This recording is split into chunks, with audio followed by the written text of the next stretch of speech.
ہم اس وقت موسیٰ باغ کے خاموش کھنڈروں کے سامنے کھڑے ہیں، اور اگر آپ ایک پل کے لیے اپنی سانسوں کو تھام لیں تو آپ کو محسوس ہوگا کہ یہ جگہ صرف اینٹ اور پتھروں کا ڈھیر نہیں، ایک زندہ داستان ہے۔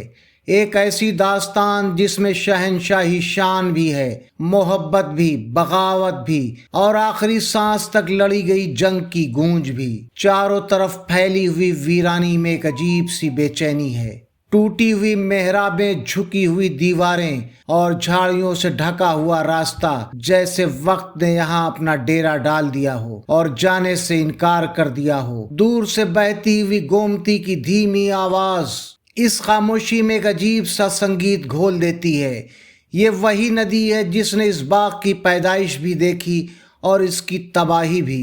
ذرا اپنی آنکھیں بند کیجئے اور خود کو 1803 کے لکھنؤ میں لے جائیے، اس دور میں جب لکھنؤ صرف ایک شہر نہیں بلکہ تہذیب، نفاست اور شاہی ٹھاٹ کا مرکز تھا۔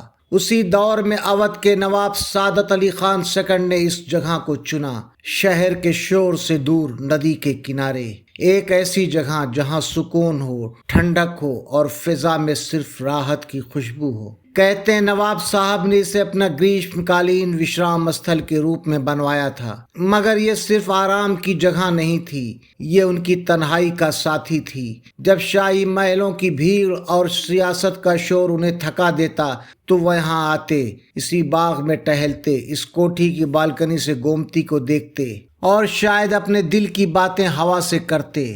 آپ ذرا اس ٹوٹی ہوئی سیڑھیوں کو دیکھیے، کبھی یہی سیڑھیاں سنگ مرمر کی طرح چمکتی تھیں، ان پر شاہی جوتوں کی آہٹ گونجتی تھی، ریشمی لباس کی سرسراہٹ ہوتی تھی اور شاہی محفلوں کی رونق یہاں فضا کو زندہ رکھتی تھیں۔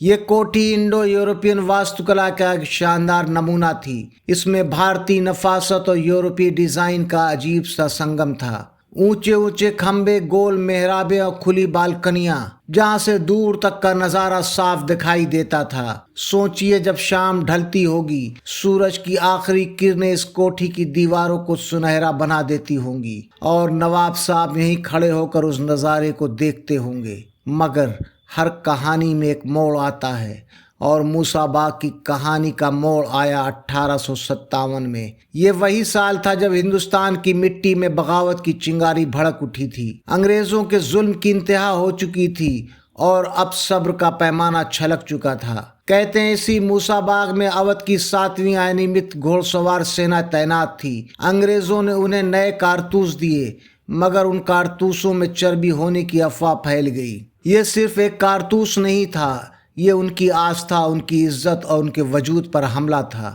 اس دن جب سپاہیوں نے انکار کیا، ہوا میں ایک عجیب سی خاموشی چھا گئی تھی۔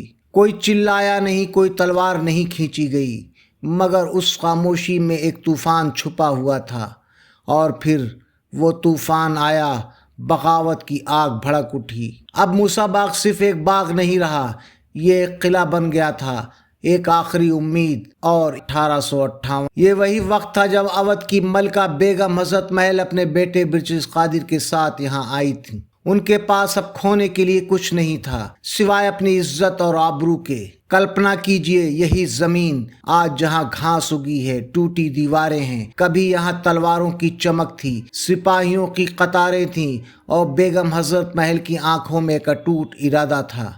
وہ جانتی تھی کہ انگریز طاقتور ہیں، وہ جانتی تھی کہ یہ جنگ آسان نہیں ہوگی، مگر وہ یہ بھی جانتی تھی کہ غلامی سے بہتر ہے شہادت۔ اور پھر 21 مارچ 1858 کی صبح دور سے گھوڑوں کی ٹاپوں کی آواز آئی۔ انگریزی فوج آ چکی تھی، ان کی اگوائی کر رہا تھا انگریز جنرل جیمز آؤٹرم۔